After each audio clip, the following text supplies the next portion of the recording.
मैं दयाशंकर राय भोजपुरी कवि पूरे देश के लोगों को सादर प्रणाम करत बने। आज पड़ोसियों से एक दूसरे पड़ोसी से बहुत बड़ा जलन रहता है। ये बहुत पहले से चला आ रहा है। पड़ोस में एक दूसरा से लोग जलन की भावना रखते हैं और बहुत से अच्छे पड़ोसी होते हैं जो मदद भी करते हैं। तो लोग पड़ोसियों से संबंध मधुर रखें, इस पे मैं एक भोजपुरी में कविता प्रस्तुत कर रहा हूँ।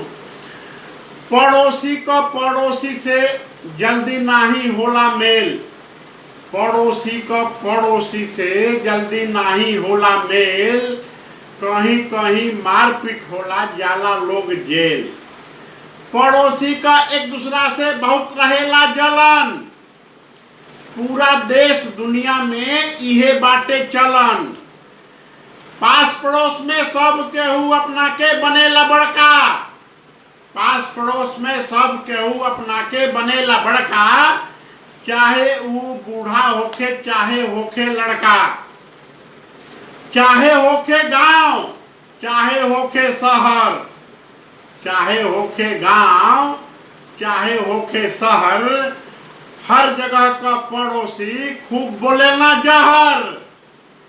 कुछ पड़ोसी बहुते ज्यादा रहेला अच्छा, कुछ पड़ोसी बहुते ज्यादा रहेला अच्छा, अपने पड़ोसी का ज्यादा करेला सुरक्षा। पड़ोसी जेके अच्छा मिलल उ बाटे भाग्यशाली, पड़ोसी जेके अच्छा मिलल उ बाटे भाग्यशाली, ओकर समय बीतत बाटे हर घड़ी खुशहाली। पड़ोसी जेके अच्छा मिलल उ बाटे भाग्यशाली, ओकर समय बीतत बाटे हर घड़ी खुशहाली। पड़ोसी से सहयोग मिलेला तब अनुभूति होला नया, पड़ोसी से सहयोग मिलेला तब अनुभूति होला नया।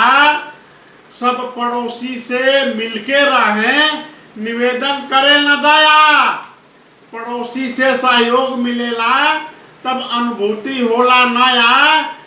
सब पड़ोसी से मिलके रहें निवेदन करे न दया। जय हिंद जय भारत।